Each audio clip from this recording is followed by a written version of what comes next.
김어준입니다. 천홍욱 관세청장이 취임 다음 날 서울 모 식당에서 최순실을 만나 열심히 하라는 말에 최선을 다하겠다 답했다는 보도가 어제 있었습니다. 이에 관세청은 최 청장이 취임 이후 다양한 외부 인사를 만난 과정에서 최순실을 한 차례 만난 사실이 있지만 최선을 다해 직무를 수행해서 신뢰받는 관세청이 되겠다는 포부를 밝히는 그런 일반적인 언급이었지 충성 맹세는 사실이 아니라고 해명했습니다. 최 청장은 지난 2월 기재위 업무보고 때 최순실 관련 모든 의혹을 부인했었고 최근 한 언론과 인터뷰에서는 최순실과의 만남 자체를 처음에는 부인했었습니다. 물론 기억이 나지 않았을 수도 있습니다. 그런데 모든 해명을 굳이 곧대로 받아들이더라도 여전히 이해가지 않는 대목이 있습니다. 차관급인 관세청장이 국민에게 신뢰받는 관세청이 되기 위해 만나야 했던 외부 인사 중에 취임 바로 다음 날 만난 민간인이 왜 하필 최순실인 거죠? 최순실 씨 본인 설명에 따르면 임대업자에 불과한 민간인을 관세청장이 왜 만나서 신뢰받는 관세청이 되겠다고 포부를 밝히는 겁니까? 웃기지 않습니까? 김어준의 실소였습니다.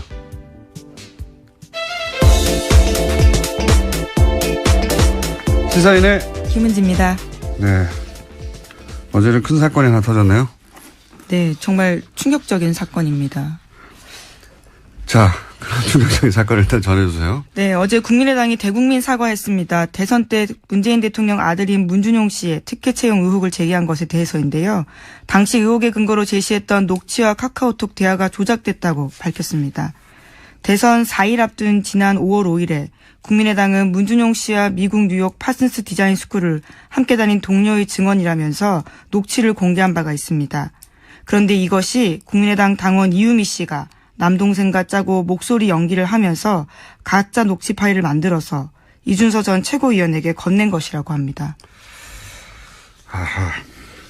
자, 그리고 나서 이제 이 사과를 하자마자 뉴스가 또 계속 쏟아졌어요. 그죠? 네, 어제 JTBC 단독 보도가 있었는데요. 이유미 씨는 지시로 한 일이라고 주장하고 있다고 합니다. 국민의당이 증거를 조작했다고 지목한 이유미 씨가 당원들에게 보낸 문자 메시지를 밝힌 건데요. 여기서 자신의 억울함을 주장하고 있습니다. 한 위원장의 지시에 따라서 허위 자료를 만든 일이고 검찰 조사 받게 됐다면서 당이 보호해주지 않는다라는 억울함을 주장하고 있다고 합니다. 그리고 나서 바로 체포가 됐죠. 또 긴급 체포가. 네, 어제 저녁 9시쯤 이유미 씨가 긴급 체포됐습니다. 공직선거법상 허위사실 공표 혐의인데요. 검찰 관계자는 참고인 신분으로 조사했는데 피의자로 전환해 조사할 필요성이 있고 긴급 체포 사유가 된다고 판단했다고 밝혔습니다. 그렇군요. 어제는 뭐 국민의당에서는 당연히 대국민 사과를 할 수밖에 없는 상황이긴 했는데 이제 이 검찰 수사를 통해서 이 사실이 밝혀졌다면 타격이 더 컸을 테니까 네. 그나마 직접 몇 시간이나 먼저 밝히는 게 낫다고 판단한 것 같고요.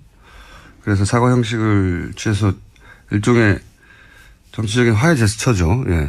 미안하다. 사과. 미안하다고 끝날 일은 아닌 것 같습니다. 그러긴 좀 너무 늦은 것 같아요. 왜냐하면 대선이 끝난 게 이미 50일 가까이 됐고, 고소 맞고소가 있었던 게 오래 전인데, 물론 이제 당에서는 이 사실을 안 게 이틀 전이라고 발표를 하긴 했는데, 그러면 그 당사자가 지금 50일 가까이 혼자서 감당하고 있었다는 얘기잖아요. 예, 납득하기 어려운 점이 있고. 오히려 알았지만 계속 타이밍을 봤다. 이렇게 설명한다면 말이 되죠. 그쪽에 훨씬 설득력이 있는데, 만약에 그랬다면은, 이제 당의 피해를 최소화하기 위해서 타이밍을 봤다는 거잖아요. 그렇다는 얘기는, 문준용 씨, 피해자인 문준용 씨의 어떤 피해나 심적 고통, 이거는, 당의 피해를 막기 위해서 그건 뒀다는 거잖아요. 그동안 50일 이상. 가해자의 이익을 위해서 피해자의 고통을 계속 방치한 거니까 제가 보기엔 이건 당사자가 이 사과를 받겠느냐 하는 게 첫 번째 의문이고 두 번째는 처음에는 평당원 또 자원봉사자 이렇게 소개를 했단 말이죠. 근데 이유미 씨가 이제 전남 여수갑에 지난 총선 때 예비 후보였어요. 네, 출마 선언한 적이 있습니다. 네. 이용주 의원이 당선된 지역구입니다, 아마. 예, 제 기억으로는. 근데 이제 총선에 예비 후보로 출마를 했던 사람을 자봉이라고 했다는 사실 자체가 오히려 제가 보기에는 역풍 맞을 만한 해명인 것 같고, 예. 가능하면 축소하려고 했던 거죠, 의미를. 게다가 안철수 전 의원하고 카이스트 시절에 사제지간이었다고 지금 알려지고 있고. 네, 함께 책을 썼다라는 보도도 있습니다. 그리고 진신 캠프에서 활동하면서 대표 저자로 책도 냈던 사람이에요. 예. 이렇게 되면 어떤 정치적 도의적 책임이 안철수 전 의원에게까지 미칠 만한 사안인 것 같고요. 가장 제가 보기엔 중요한 건 당에서는 자작이라고 발표를 했는데 본인은 이준서 전 최고위원이 시킨 일이라고 하고 있는 거죠. 사실 이것도 당에서 자작이라고 발표하기에는 본인이 아니라고 주장하는 상황에서 무리수였던 것 같고. 근데 이제 이 대목부터 이제 저는 의문입니다. 이준서 최고위원, 이 영입 1호로 청년 몫의 최고위원이 된 거란 말이죠. 최고위원이라고 하면 보통 우리가 다선 현역 의원 이렇게 생각하는데 이분은 그게 아니에요. 예. 30대에 그냥 청년 몫의 최고위원이 된 것이지 실제로 대선을 여러 차례 겪어본 다선이거나 또는 현역 의원이거나 아니란 말이죠. 근데 이분이 단독으로 그런 위험천만한 조작을 했다. 이거 굉장히 납득하기 어렵다. 네, 오늘 아침 국민일보 보도로 나온 게 있는데요. 국민일보와의 통화에서 나 혼자만의 선택으로 오픈된 건 아니다. 이렇게 밝히고 있습니다. 또 이용재 의원한테 들려드린 적이 있다. 이렇게도 밝힌 바가 있고요. 들려드린 적이 있다. 예, 그렇게 언론과 통화를 했네요. 근데 이제 들려준 것하고 그것을 누군가 지시를 받아서 조작했다는 건 다르니까. 이용주 의원은 듣기만 했을 수도 있죠. 예. 이용주 의원까지. 물론 이 의원은 들은 바 없다라고 부인하고 있습니다. 근데 이용주 의원이 이제 당시 인터뷰에서 그런 말을 한 적이 있어요. 이제 이게 복수의 사람으로부터 확인한 내용이다. 여러 차례 확인된 사실이다. 본인은 확신을 했다는 당시의 표현 같은데. 그럼 지금 어쨌든 보도되는 거 상으로는 두 사람밖에 몰랐다. 이 정도까지 왔는데 제가 보기에는 앞으로 누구까지 알았느냐 이게 포커스가 될 것 같고요. 개인적으로는 사실 이런 제보를 많이 겪어봤어요, 저는. 오랜 세월. 근데 실제 그런 제보를 받게 되면 몇 겹으로 크로스 체크를 하게 됩니다.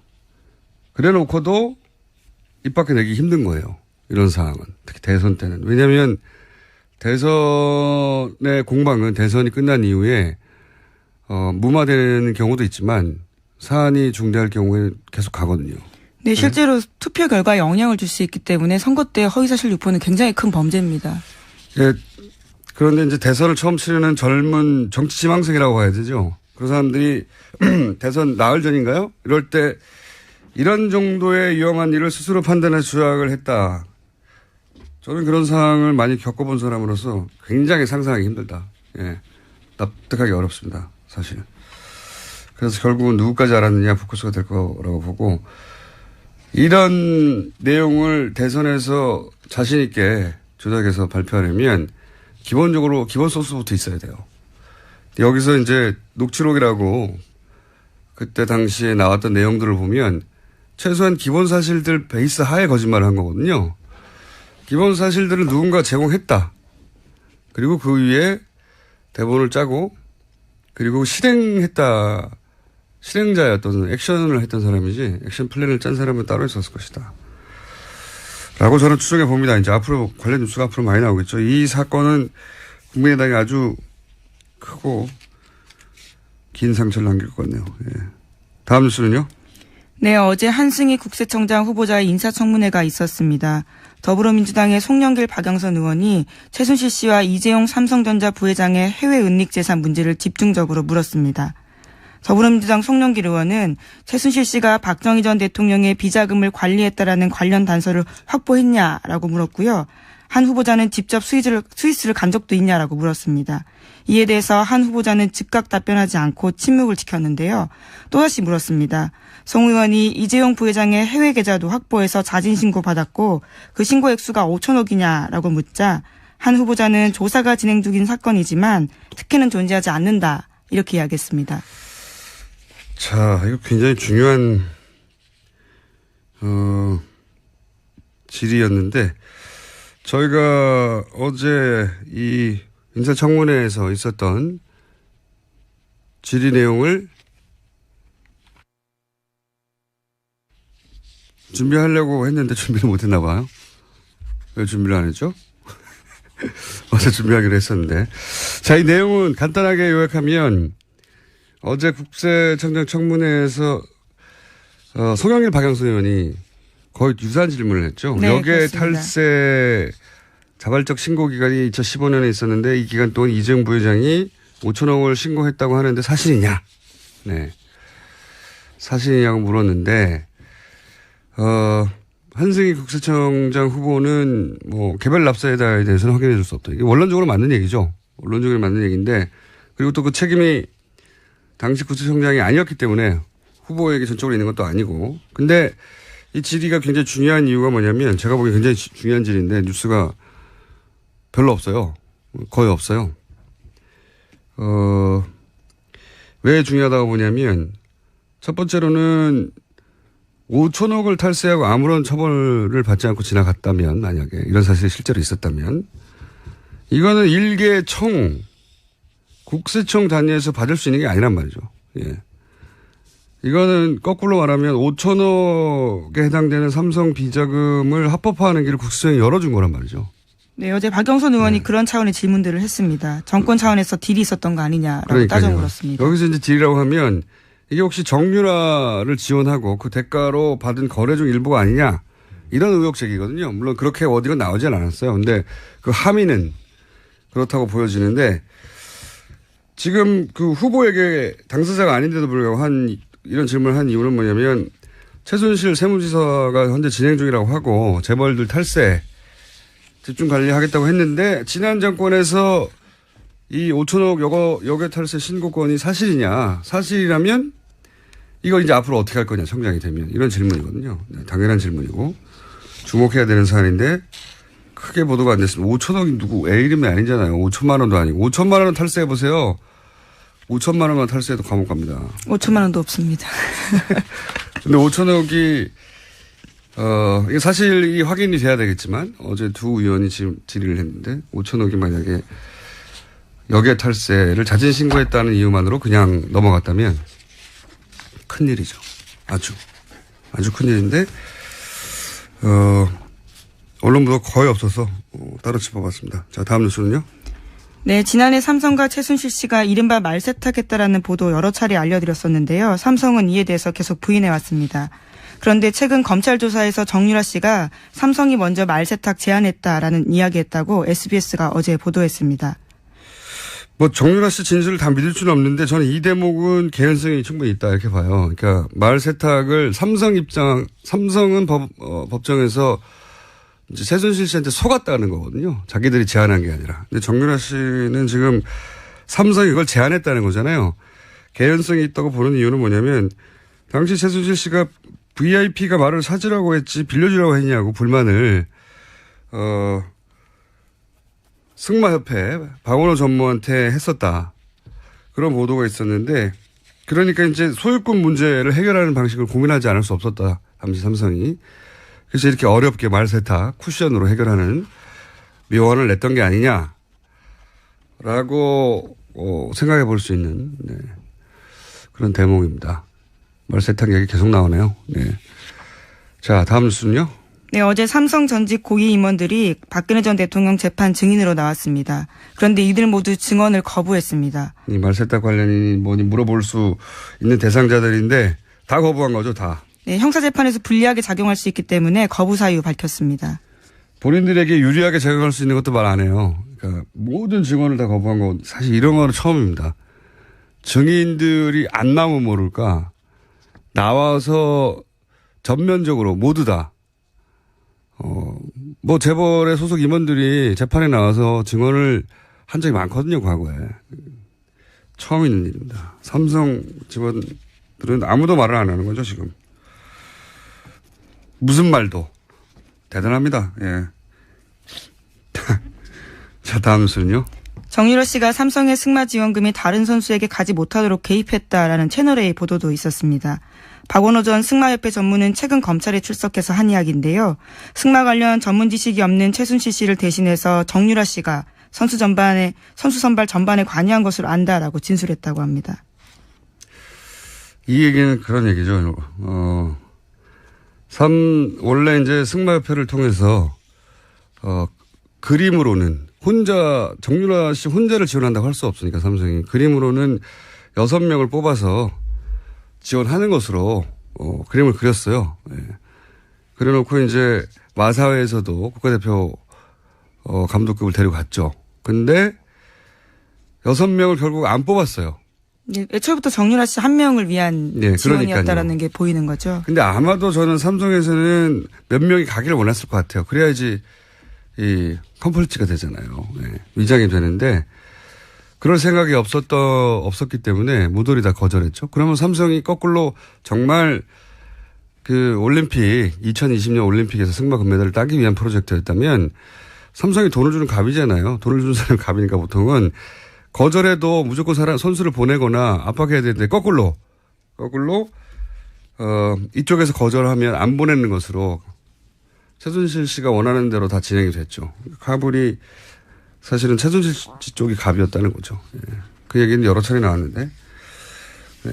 그런데 그 중에 선수 선발에 관한 내용은 정유라 씨가 개입을 했고 정유라 씨가 아무것도 모른다고 했는데 정유라 씨가 개입한 정황들이 많이 나오니까 영장은 저는 세 번째는 이례적이지만 재청구 돼야 된다고 저는 생각하는데 자 관련주 계속 나오고 있습니다. 지금 재판 중이라서 그런지 뉴스 하나 정도 더 할 수 있을 것 같습니다.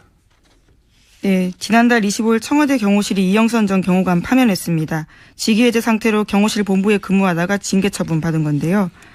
명예를 실추했다라는 것이 징계 사유입니다. 당연한 뉴스로 하나 더 합시다. 너무 짧아서 코멘트할 게 없어요. 네, 그리고 미국 트럼프 행정부가 빅터차 CSIS 한국 석자 겸 조지타운드 교수를 차기 주한 미국 대사에 내정했다고 알려졌습니다. 또 나왔네요. CSIS. 제가 김호준입니다. 천홍욱 관세청장이 취임 다음 날 서울 모 식당에서 최순실을 만나 열심히 하라는 말에 최선을 다하겠다 답했다는 보도가 어제 있었습니다. 이에 관세청은 최 청장이 취임 이후 다양한 외부 인사를 만난 과정에서 최순실을 한 차례 만난 사실이 있지만 최선을 다해 직무를 수행해서 신뢰받는 관세청이 되겠다는 포부를 밝히는 그런 일반적인 언급이었지 충성맹세는 사실이 아니라고 해명했습니다. 최 청장은 지난 2월 기재위 업무보고 때 최순실 관련 모든 의혹을 부인했었고 최근 한 언론과 인터뷰에서는 최순실과의 만남 자체를 처음에는 부인했었습니다. 물론 기억이 나지 않았을 수도 있습니다. 그런데 모든 해명을 굳이 곧대로 받아들이더라도 여전히 이해가지 않는 대목이 있습니다. 차관급인 관세청장이 국민에게 신뢰받는 관세청이 되기 위해 만나야 했던 외부 인사 중에 취임 바로 다음 날 만난 민간인이 왜 하필 최순실인 거죠? 최순실 씨 본인 설명에 따르면 임대업자에 불과한 민간인을 관세청장이 왜 만나서 했다는 사실 자체가 오히려 제가 보기에는 역풍 맞을 만한 해명인 것 같고, 예. 가능하면 축소하려고 했던 거죠, 의미를. 게다가 안철수 전 의원하고 카이스트 시절에 사제지간이었다고 지금 알려지고 있고. 네, 함께 책을 썼다라는 보도도 있습니다. 그리고 진신 캠프에서 활동하면서 대표 저자로 책도 냈던 사람이에요. 예. 이렇게 되면 어떤 정치적 도의적 책임이 안철수 전 의원에게까지 미칠 만한 사안인 것 같고요. 가장 제가 보기엔 중요한 건 당에서는 자작이라고 발표를 했는데 본인은 이준서 전 최고위원이 시킨 일이라고 하고 있는 거죠. 사실 이것도 당에서 자작이라고 발표하기에는 본인이 아니라고 주장하는 상황에서 무리수였던 것 같고. 근데 이제 이 대목부터 이제 저는 의문입니다. 이준서 최고위원, 이 영입 1호로 청년 몫의 최고위원이 된 거란 말이죠. 최고위원이라고 하면 보통 우리가 다선 현역 의원 이렇게 생각하는데 이분은 그게 아니에요. 예. 30대에 그냥 청년 목수 최고위원이 된 것이지 실제로는 이 사실을 안 게 이틀 전이라고 발표를 하긴 했는데 그러면 그 당사자가 지금 50일 가까이 혼자서 감당하고 있었다는 얘기잖아요. 예, 납득하기 어려운 점이 있고. 오히려 알았지만 계속 타이밍을 봤다. 이렇게 설명한다면 말이 되죠. 그쪽에 훨씬 설득력이 있는데 만약에 그랬다면은 이제 당의 피해를 최소화하기 위해서 타이밍을 봤다는 거잖아요. 그렇다는 얘기는 문준용 씨, 피해자인 문준용 씨의 어떤 피해나 심적 고통 이거는 당의 피해를 막기 위해서 그건 뒀다는 거잖아요. 그동안 50일 이상. 가해자의 이익을 위해서 피해자의 고통을 계속 방치한 거니까 제가 보기엔 이건 당사자가 이 사과를 받겠느냐 하는 게 첫 번째 의문이고 두 번째는 처음에는 평당원 또 자원봉사자 이렇게 소개를 했단 말이죠. 근데 이유미 씨가 이제 전남 여수갑의 지난 총선 때 예비 후보였어요. 네, 출마 선언한 적이 있습니다. 네. 이용주 의원이 당선된 지역구입니다, 아마. 네, 제 기억으로는. 근데 이제 총선에 예비 후보로 출마를 했던 사람을 자봉이라고 신뢰받는 관세청이 되겠다고 포부를 밝히는 겁니까? 웃기지 않습니까? 김어준의 실소였습니다.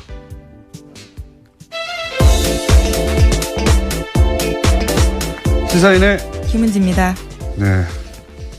어제는 큰 사건이 하나 터졌네요. 네, 정말 충격적인 사건입니다. 자, 그런 충격적인 사건을 일단 전해주세요. 네, 어제 국민의당이 대국민 사과했습니다. 대선 때 문재인 대통령 아들인 문준용 씨의 특혜 채용 의혹을 제기한 것에 대해서인데요. 당시 의혹의 근거로 제시했던 녹취와 카카오톡 대화가 조작됐다고 밝혔습니다. 대선 4일 앞둔 지난 5월 5일에 국민의당은 문준용 씨와 미국 뉴욕 파슨스 디자인 스쿨을 함께 다닌 동료의 증언이라면서 녹취를 공개한 바가 있습니다. 그런데 이것이 국민의당 당원 이유미 씨가 남동생과 짜고 목소리 연기를 하면서 가짜 녹취 파일을 만들어서 이준서 전 최고위원에게 건넨 것이라고 합니다. 아하. 자, 그리고 나서 이제 이 사과를 하자마자 뉴스가 또 계속 쏟아졌어요. 그죠? 네, 어제 JTBC 단독 보도가 있었는데요. 이유미 씨는 지시로 한 일이라고 주장하고 있다고 합니다. 국민의당이 증거를 조작했다고 지목한 이유미 씨가 당원들에게 보낸 문자 메시지를 밝힌 건데요. 여기서 자신의 억울함을 주장하고 있습니다. 한 위원장의 지시에 따라서 허위 자료를 만든 일이고 검찰 조사 받게 됐다면서 당이 보호해주지 않는다라는 억울함을 주장하고 있다고 합니다. 그리고 나서 바로 체포가 됐죠. 또 긴급 체포가. 네, 어제 저녁 9시쯤 이유미 씨가 긴급 체포됐습니다. 공직선거법상 허위사실 공포 혐의인데요. 검찰 관계자는 참고인 신분으로 조사했는데 피해자로 전환해 조사할 필요성이 있고 긴급 체포 사유가 된다고 판단했다고 밝혔습니다. 그렇군요. 어제는 국민의당에서는 당연히 대국민 사과를 할 수밖에 없는 상황이긴 했는데 이제 이 검찰 수사를 통해서 이 사실이 밝혀졌다면 타격이 더 컸을 테니까 네. 그나마 직접 몇 시간이나 먼저 밝히는 게 낫다고 판단한 것 같고요. 그래서 사과 형식을 취해서 일종의 정치적인 화해 제스처죠. 예.